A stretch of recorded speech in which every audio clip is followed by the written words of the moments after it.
मित्र बंधुओं, राधे राधे, जय श्री राधे।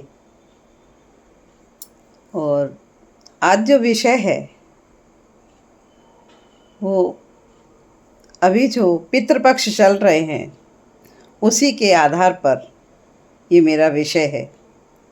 मैंने अपनी पुस्तक में पितृपक्ष के ऊपर एक लेख लिखा था। सृष्टि का हर रूप एक दूसरे का पितृ यानी पूर्वज ही तो है। यानी सृष्टि का हर रूप एक दूसरे का पितृ यानी पूर्वज है। मैं अपने इस लेख में इस बात को व्याख्यान करना चाहूँगी, इस बात पर व्याख्यान करना चाहूँगी। तो देखिए, सनातन धर्म अनादि है, ये तो सत्य है। और सनातन धर्म में इतनी रहस्यात्मकता है, इतनी अधिक इसमें गहनता है कि साधारण लोग इसकी कल्पना भी नहीं कर सकते। हमारा सनातन धर्म सिर्फ जीवित रहने तक सीमित नहीं है, वह मृत्यु के अनंतर भी हमारे जीवन को देखता है, ऐसा उसका दर्शन है। तो आज मैं इसी विषय पर आप सभी के सम्मुख अपनी विवेचना करूंगी। तो देखिए, ये सनातन धर्म में हर महीने, हिंदू धर्म में हर महीने कोई ना कोई पर्व है। और हमारा ये जो पितृपक्ष का पर्व है, ये पर्व तो समझिए सबसे लंबा पर्व है। देखिए, नवरात्रि 9 दिन की होती हैं। गणपत बप्पा के दिन आते हैं, वो लगभग 11 दिन के होते हैं। लेकिन हमारा ये पर्व पूरे 16 दिन का होता है। ये इसकी विशेषता। और ये मृत्यु के बाद के जीवन की कल्पना है। देखिए, कितना विराट विषय है और कितनी विराटता है। तो देखिए, सचमुच वो थे तो हम हैं, वो थे उनके अंश हम हैं, और हम उनके अंश हैं। तो हमारा दायित्व बनता है कि हम उनके लिए कुछ श्रद्धा अर्पण करें, उनके लिए तर्पण करें। अधिकतर पितृगण तर्पण से प्रसन्न होते हैं।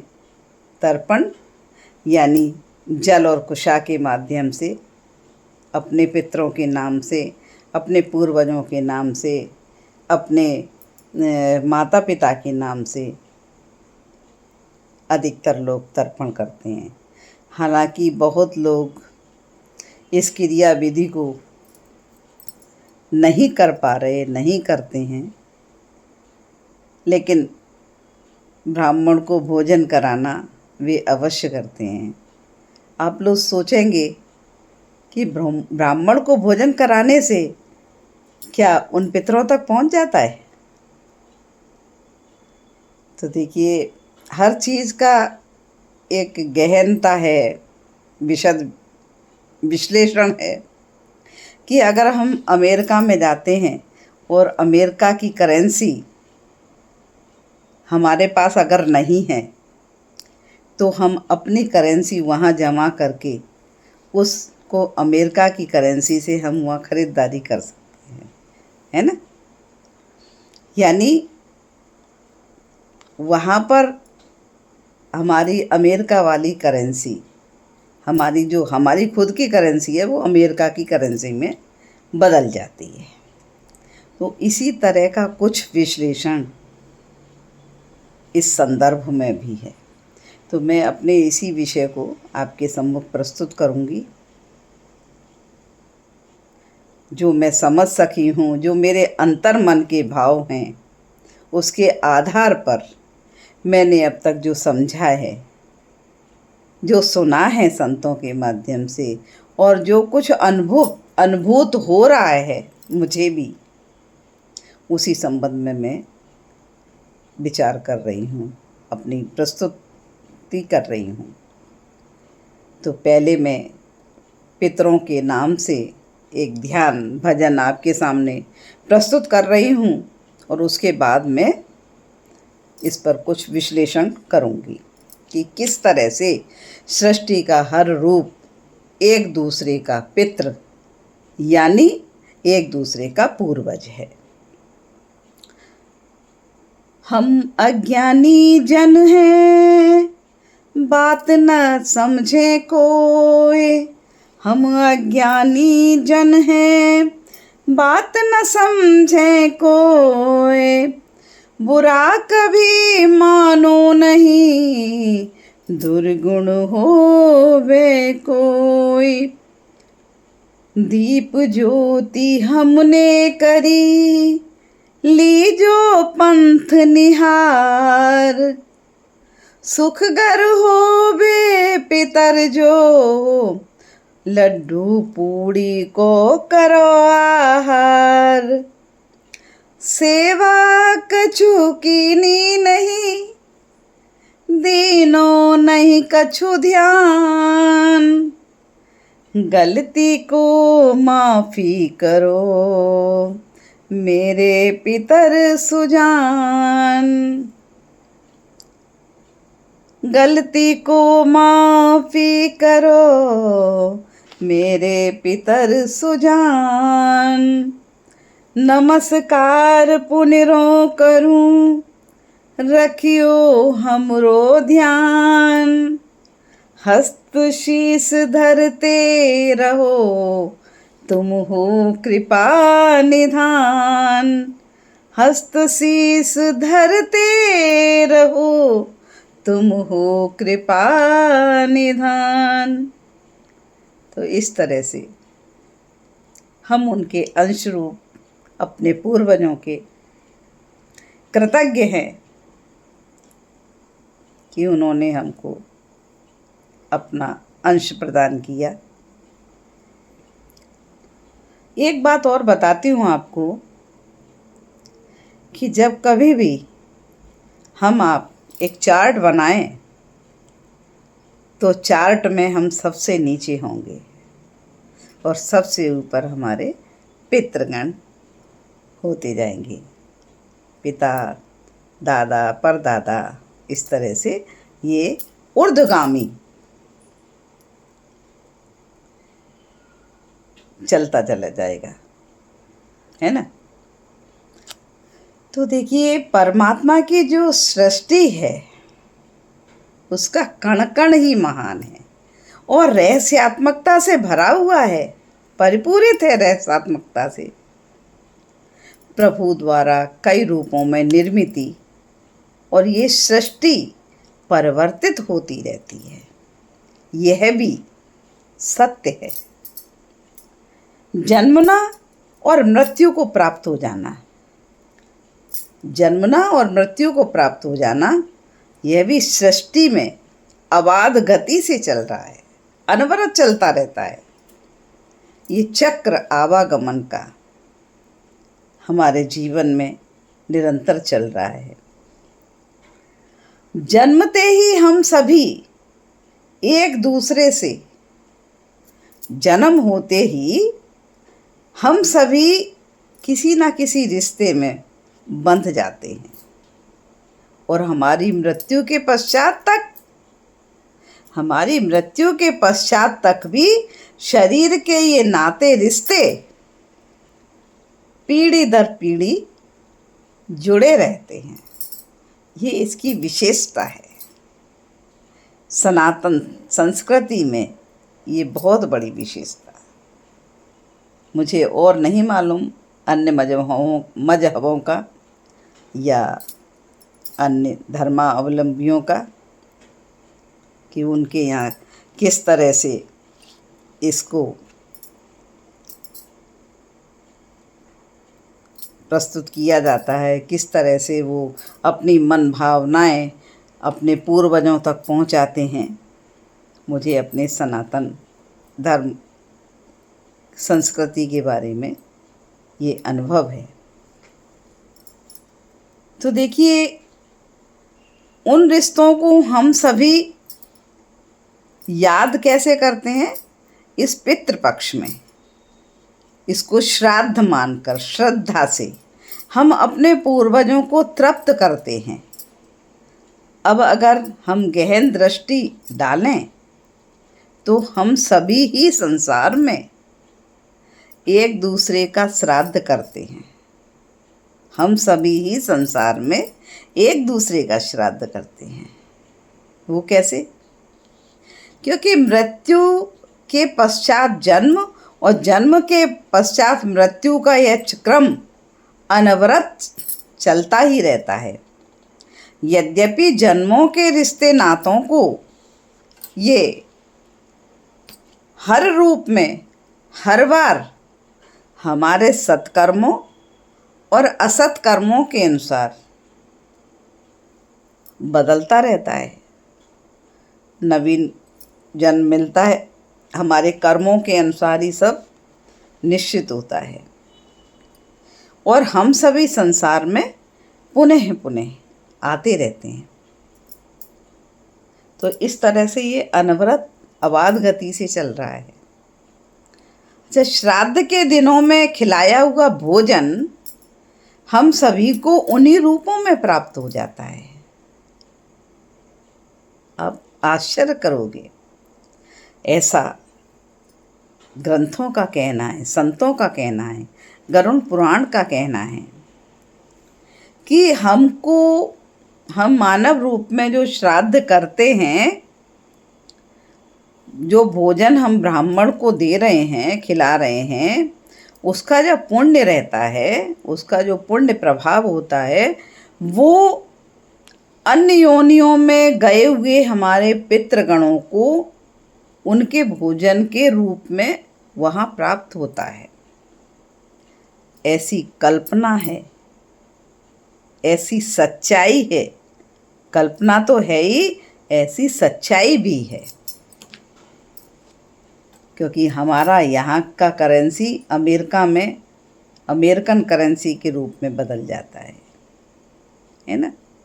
इसी तरह से हमारा यहाँ दिया गया भोजन, वो जिस भी योनि में हमारे पितृगण गए हैं, वो उस रूप में उनको प्राप्त हो जाता है। तो जिस तरह से हमको जन्म रूप मिला होता है, वही प्रक्रिया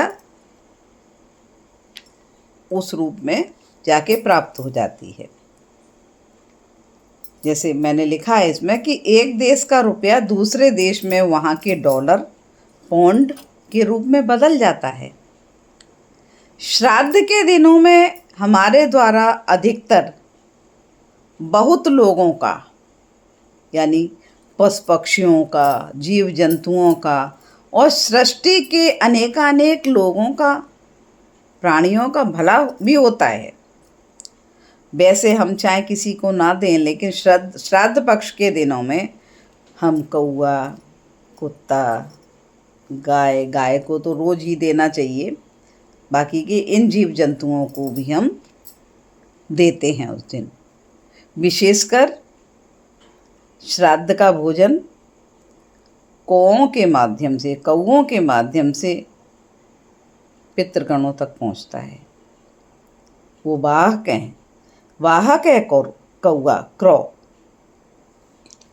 हमारे पितृगणों तक पहुंचाने का, क्योंकि वह दीर्घजीवी भी है कौआ। और भी विशेषता हैं कौआ की। तो इस तरह से अनेक प्राणियों का भला होता है। वैसे तो मानव मन ज़्यादातर सभी को पराया मानकर कि किसी के लिए कुछ करना ही नहीं चाहता है, मगर इस बहाने बहुत सारे लोगों का भला हो जाता है।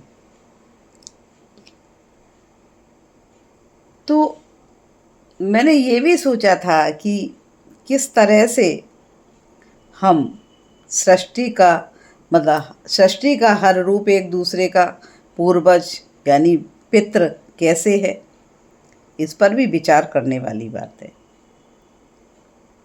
क्योंकि आज मैं अपने पितृगणों का श्राद्ध कर रही हूँ, तो हो सकता है 7 पीढ़ी तक कहा जा रहा है, तो क्या ऐसा नहीं हो सकता कि जो 7 पीढ़ी पहले मेरा आत्म तत्व ही मेरे किसी रूप में हो, और आज मैं अपने उन पितृगणों का ही श्राद्ध कर रही हूँ, यानी मैं अपने ही आत्म तत्व का श्राद्ध कर रही हूँ। ऐसा भी हो सकता है, क्योंकि लिंक तो बहुत लंबे से जुड़े हुए हैं। ये बहुत गहन विषय है और इस पर हर एक अपने मन में अनुभव कर सकता है कि किस तरह से मैं क्या कहना चाहती हूँ। तो ये चर्चा बहुत ही विशाल है और हमारे बहुत सारे संत जन इस पर बहुत अच्छे से व्याख्या करते रहते हैं। मैंने तो एक साधारण तरीके से यही कहा है कि सृष्टि का हर रूप पितृ है, यानी पूर्वज ही है। सीधी सी बात है ना, क्योंकि लौट लौट के वही तो आता है, यानी हमारा आत्म तत्व ही तो कई कई नए रूपों को धारण करके आता है। और नए रूपों को धारण करने का सबसे बड़ी बात क्या है कि आपको बता दूं कि अंतःकरण चतुष्टय जो मन बुद्धि चित्त अहंकार है, वही हमको लेकर जाता है, वही हमको कर्म करवाता है, वही हमको सत्कर्म दुष्कर्म जो भी है मन बुद्धि चित्त अहंकार, इन चारों के द्वारा ही समझ लीजिए। और इनके कारण ही हमारी इंद्रियां प्रभावी होती हैं और वह कार्य करती हैं। सबसे बड़ी बात है मन को संभालना। मन ही सब फसाद की जड़ है, ऐसा भी कह सकते हैं। तो आगे मैं बता रही हूँ आपको, इसमें कुछ बातें भी हैं कि जैसे हम श्राद्ध में जीते जी हम अगर अपने सास ससुर या माता पिता का आदर सत्कार नहीं कर सके और हम उनके मरने के बाद उनके लिए श्राद्ध कर्म करते हैं, तो ये हास्यास्पद बात हो जाती है। तो ये उन लोगों को चेतावनी भी है कि अरे भाई, जीते जी करिएगा, जीते जी भी सेवा करिएगा और मृत्यु के पश्चात भी सेवा करिएगा।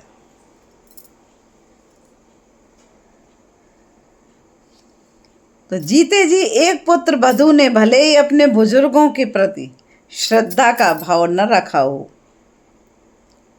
रोटी को भी तरसाया हो, मगर उनकी मृत्युपरांत वे श्राद्ध अवश्य कर लेते हैं। हम मानव जन ही श्राद्ध पक्ष में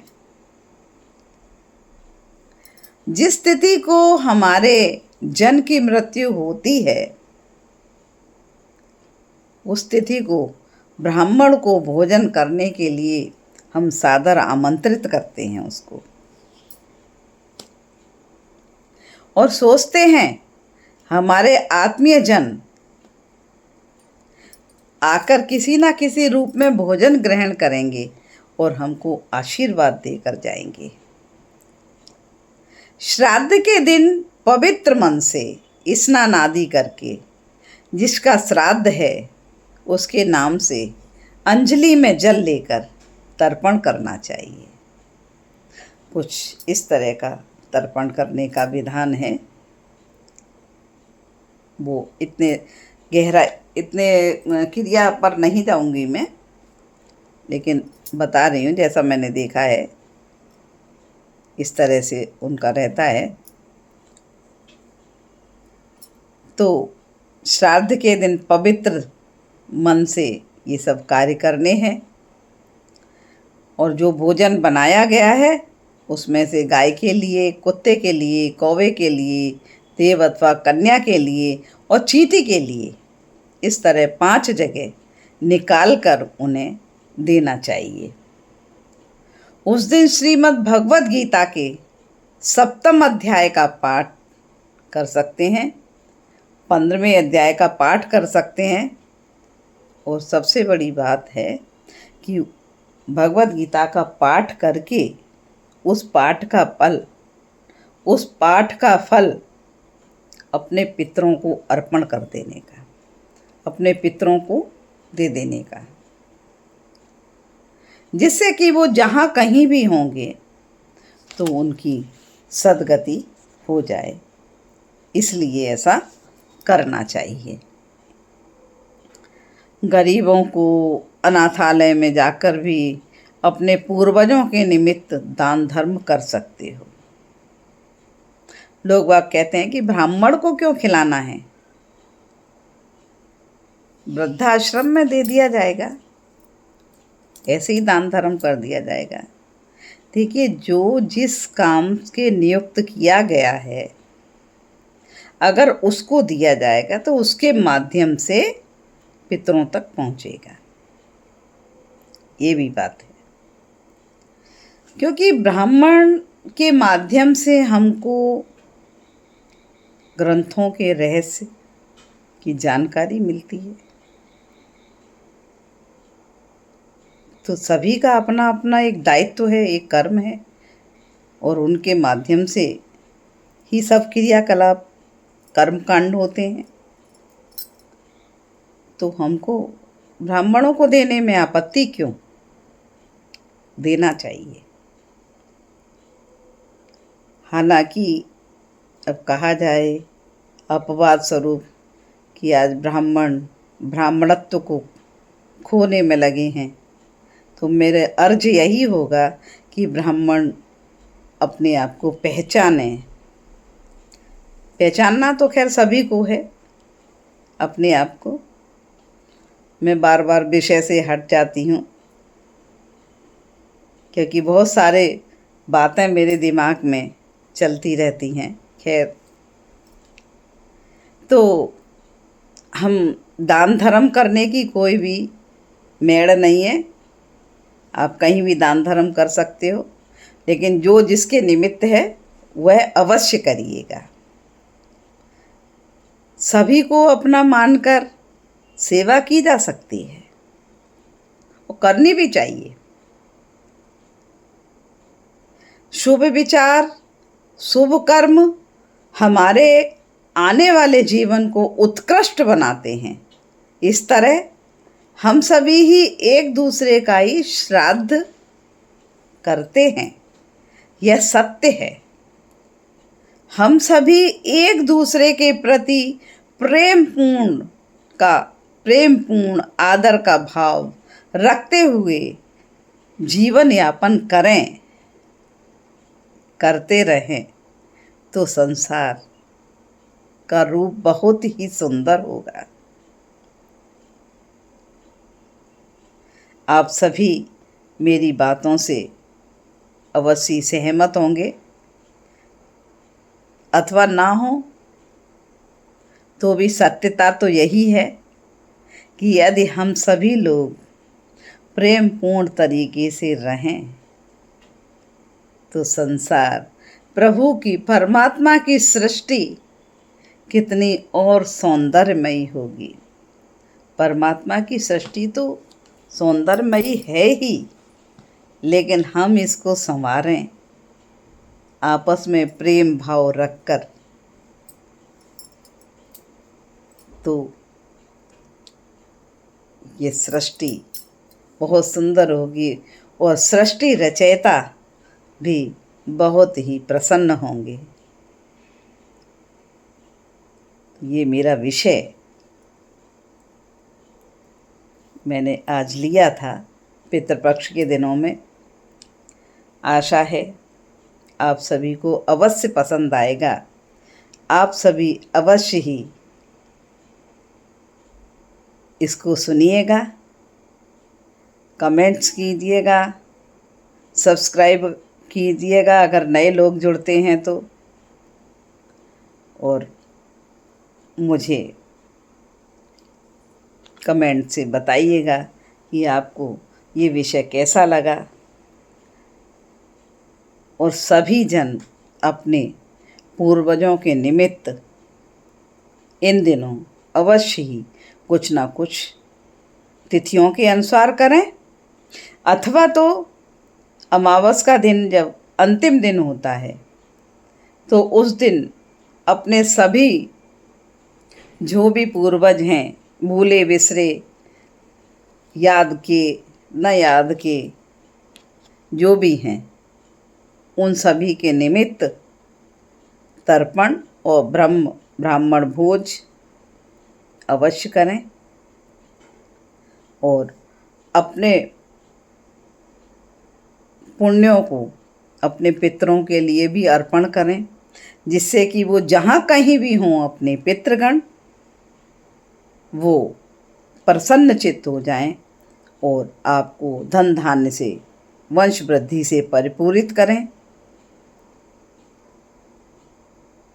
मेरा प्रयास रहता है अपने पितरों के निमित्त कुछ ना कुछ करने का, और करती हूँ। आप सब लोग भी अवश्य करें। तो इन्हीं सब विचारों के साथ मैं वाणी को विराम देती हूँ। ओम विष्णवे नमः। ओम विष्णवे नमः।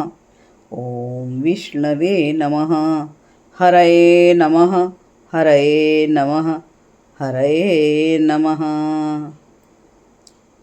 ओम तस्मै स्वधा नमः।